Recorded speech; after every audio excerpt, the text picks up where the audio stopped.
السلام علیکم ورحمۃ اللہ تعالی وبرکاتہ۔ عزیز ناظرین، امید ہے کہ آپ لوگ خیر و عافیت سے ہوں گے۔ مولا آپ لوگوں کو سلامت رکھے، آپ کے کاروبار میں برکتیں عطا فرمائے۔ عزیز ساتھیوں، ایک بہت ہی اچھی اور خوبصورت ویڈیو آپ لوگوں کے سامنے رکھوں گا، مگر اس سے پہلے آپ کے لیے چند اہم باتیں بتا رہا ہوں۔ دوستو، ہم نماز پڑھتے ہیں تو نماز میں ان باتوں کا اگر خیال نہ کریں تو ہماری نماز سرے سے ہوگی ہی نہیں۔ ان باتوں کا نمازی کو نماز کے اندر خیال رکھنا ضروری ہے۔ اگر ان باتوں کا خیال نہیں رکھا نمازی نے اور ان میں سے ایک بھی چھوٹی تو نماز نہیں ہوگی۔ آئیے دوستو، ان چیزوں کو میں آپ کے سامنے بیان کرتا ہوں، انہیں ذرا غور سے سنیے اور اپنے دوستوں میں بھی اس ویڈیو کو شیئر کیجیے۔ نمبر ایک جو ہے بدن کا پاک ہونا۔ اگر کسی کے بدن پر ناپاکی لگی ہوئی ہے اور وہ نماز پڑھ رہا ہے، ایسی صورت میں اس کی نماز نہیں ہوگی۔ بدن کا پاک ہونا جو ہے ضروری ہے۔ نمبر دو، کپڑوں کا پاک ہونا۔ اگر کسی کے کپڑے ناپاک ہیں، کپڑوں پر ناپاکی لگی ہوئی ہے اور وہ نماز پڑھ رہا ہے، ایسی صورت میں اس کی نماز نہیں ہوگی۔ نمبر تین جو ہے وہ یہ ہے کہ جگہ کا پاک ہونا، یعنی نماز پڑھنے کے لیے جگہ بھی پاک ہونی چاہیے۔ ناپاک جگہ پر نماز نہیں ہوگی، پاک جگہ پر نماز پڑھنی چاہیے۔ نمبر چار جو ہے وہ سطر کا چھپانا ہے، یعنی اپنے بدن کا ڈھانپنا۔ جس حصے کو شریعت مطہرہ نے ڈھانپنے کا حکم دیا ہے، مرد کو ناف سے لے کر گھٹنے تک یہ جو ہے چھپانا ضروری ہے، یہ مرد کا سطر ہے۔ تو نماز کے اندر ان کا بالخصوص خیال رکھیں۔ حالانکہ جسم تو سارا ہی ڈھانپنا چاہیے، مگر اس جگہ کا کوئی بھی حصہ کھلنا نہیں چاہیے۔ اور عورت کا جو ہے سارا جسم جو ہے سوائے ہاتھ اور پیروں کے جو ہے وہ عورت ہے، اس کو چھپانا ضروری ہے نماز کے اندر۔ عزیز ساتھیوں، تو نماز کے اندر سطر کا خیال رکھنا چاہیے، بدن کو ڈھانپنا چاہیے، اور اس کے علاوہ جو ہے نماز کا وقت ہونا بھی ضروری ہے۔ مثال کے طور پر اگر عصر کی نماز ہم پڑھ رہے ہیں تو عصر کی نماز کا ٹائم ہونا چاہیے۔ اگر کسی نے ظہر کی نماز کے فوراً بعد عصر کی نماز پڑھ لی تو اس کی عصر کی نماز نہیں ہوگی، اس لیے کہ ابھی ٹائم ہی نہیں ہوا ہے، تو ٹائم سے پہلے نماز بھی نہیں ہوگی۔ تو وقت کا بھی خیال رکھنا ہے کہ وقت کے اندر ہی نماز پڑھیں۔ اور پھر جو ہے قبلہ کی طرف منہ کرنا، یعنی اگر کسی انسان نے نماز پڑھی مگر اس کا کعبے کی طرف منہ نہیں تھا تو ایسی صورت میں اس کی نماز نہیں ہوگی، چاہے وہ پورے دن نماز پڑھتا رہے۔ ہاں، اگر کوئی انسان ایسا ہے جو راستہ بھٹک گیا ہے اور کعبے کی طرف اس کا منہ نہیں ہوا اور اس نے غور و فکر کر کے یہ نماز پڑھی ہے کہ ہاں میں کعبے کی طرف پڑھ رہا ہوں مگر کعبے کی طرف اس کا منہ نہیں ہوا، تو ایسی صورت میں اس کی تو نماز ہو جائے گی، کیونکہ اس کے لیے ایک مجبوری کی صورت ہے۔ مگر اگر کسی نے جان بوجھ کر کعبے کی طرف چہرہ کر کے نماز نہیں پڑھی تو اس کی نماز نہیں ہوگی۔ نماز کی ایک شرط یہ ہے کہ نیت کرنا، یعنی نیت کرنا بھی نمازی کو ضروری ہے۔ اگر نمازی نے نماز کی نیت نہیں کی تو ایسی صورت میں اس کی نماز نہیں ہوگی۔ دوستو، اب ایک ڈاؤٹ آپ کا دور کرتا ہوں۔ بہت سارے لوگ یہ نہ کہیں کہ صاحب ہمیں تو نماز کی نیت یاد نہیں ہے، یا بہت سارے لوگ نیت نہیں کرتے ہیں تو ان کی نماز کیسے ہوگی۔ دوستو، نیت جو ہے وہ دل کے ارادے کا نام ہے۔ اگر دل کے اندر یہ ارادہ ہے کہ میں نماز ظہر کی پڑھ رہا ہوں یا فجر کی پڑھ رہا ہوں، دل میں پختہ ارادہ ہے تو نماز ہو جائے گی۔ ہاں، زبان سے جو ہے نیت کے الفاظ کہنا یہ مستحب ہے، مگر اگر کسی نے دل میں نیت کر لی نماز کی تو اس کی نماز جو ہے ہو جائے گی۔ عزیز ساتھیوں، یہ ایسی چیزیں میں نے آپ لوگوں کے سامنے رکھی ہیں کہ اگر ان میں سے ایک بھی چھوٹے تو بندے کی نماز نہیں ہوتی ہے۔ عزیز ساتھیوں، ہماری اس ویڈیو کو دوستوں میں اپنے عزیز و اقربا میں واٹس ایپ میں شیئر کیجئے تاکہ انہیں بھی اس سے فائدہ ہو۔ آئیے اب میں آپ لوگوں کو بہت ہی خوبصورت نظم سنا رہا ہوں، اس نظم کو جی لگا کر سنیے، 2-4 منٹ مزہ آئے گا آپ لوگوں کو۔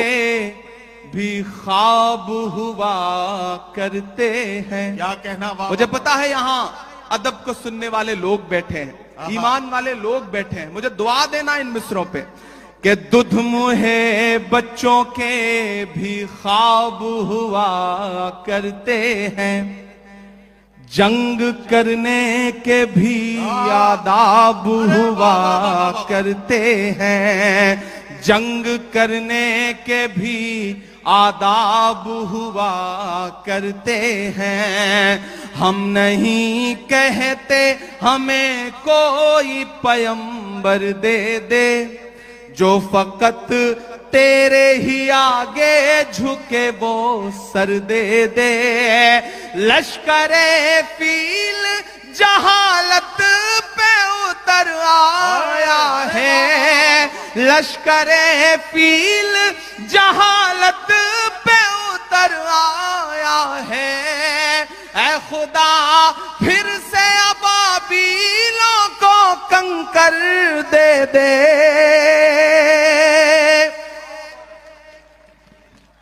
اگر رونگٹے کھڑے ہو رہے ہیں تو تالیوں سے بتائیے کہ اس نظم کے ایک ایک لفظ میں آپ ساتھ ہیں. یہ مصرعے پھر سے عمران پرتاپ گڑھی صاحب پڑھیں گے. میں ان سے گزارش کرتا ہوں یہ مصرعے پھر سے پڑھیں. یہ آپ کے جذبات کو کس طرح سے، آپ کے رونگٹوں میں کس طرح سے یہ حرارت پیدا کر رہے ہیں، ذرا سا بتائیے تالیاں بجا کر، تاکہ یہ مصرعے پھر سے پڑھے جائیں.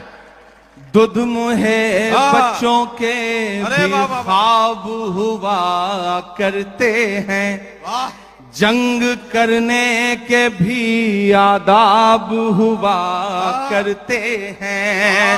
ہم نہیں کہتے ہمیں کوئی پیمبر دے دے، جو فقط تیرے ہی آگے جھکے وہ سر دے دے.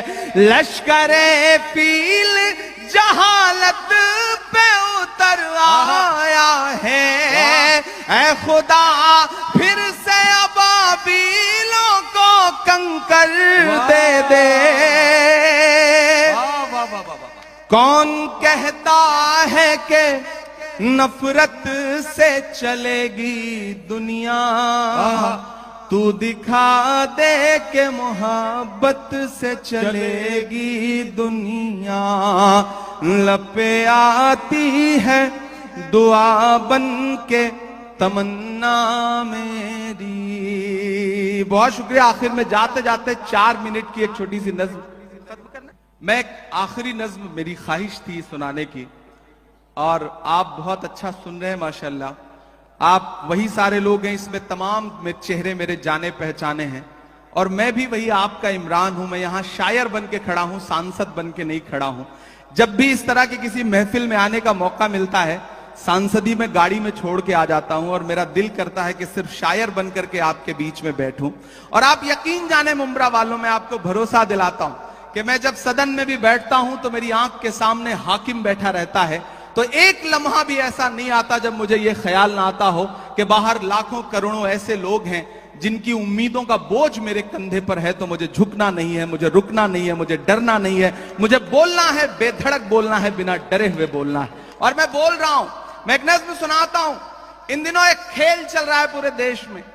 ہم ایک صبح سو کے اٹھتے ہیں تو الہ آباد نہیں رہتا. ہم ایک صبح سو کے اٹھتے ہیں تو فیض آباد نہیں رہتا. ہم ایک صبح سو کے اٹھتے ہیں تو مغل سرائے کا نام کچھ اور ہو چکا ہوتا ہے. اپنے تمام شاعر دوستوں سے دعا مانگتا ہوں. ان دنوں عمارتوں سے، آپ کی نشانیوں سے، آپ کی پہچان سے دقت ہے.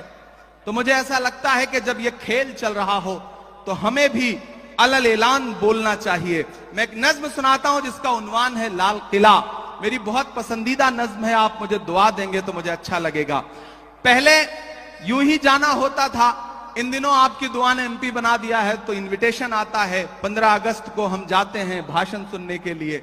اور جب میں ان دیواروں کے آس پاس سے گزرتا ہوں نا تو مجھے لگتا ہے کہ وہ دیواریں مجھ سے کچھ کہہ رہی ہیں، بول رہی ہیں. میں وہ جو دیواریں کہہ رہی ہیں میں اسے نظم بنا کے آپ کی عدالت میں رکھتا ہوں کہ میں لال قلعہ ہوں، میں لال قلعہ ہوں. اب تک میں نے بڑی شرافت سے پڑھا ہے اور آپ نے شرافت سے سنا بھی ہے. میں اس کے لیے شکریہ ادا کرتا ہوں. لیکن تھوڑی دیر کے لیے مجھے بھی بدمعاش کر دیں اور تھوڑی دیر کے لیے آپ بھی اسی موڈ میں آ جائیں جس کے لیے ممبرا کا مشاعرہ جانا پہچانا جاتا ہے. مجھے ایک بار پیچھے تک تالی بجا کر کے حکم دیں کہ میں یہ نظم آپ کو سناؤں. میں لال قلعہ ہوں، میں لال قلعہ ہوں. لال قلعہ بول رہا ہے اور اگلا جو مصرع ہے اس پہ آپ کے ہاتھ اٹھ جائیں گے.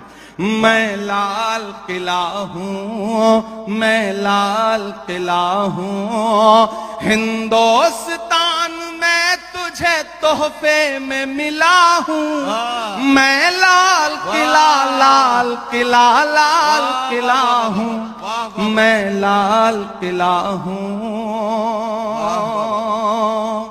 کسی نے کہا ہے کہ اس دور میں جب سچ بولنا بڑا مشکل سا ہو گیا ہے نا،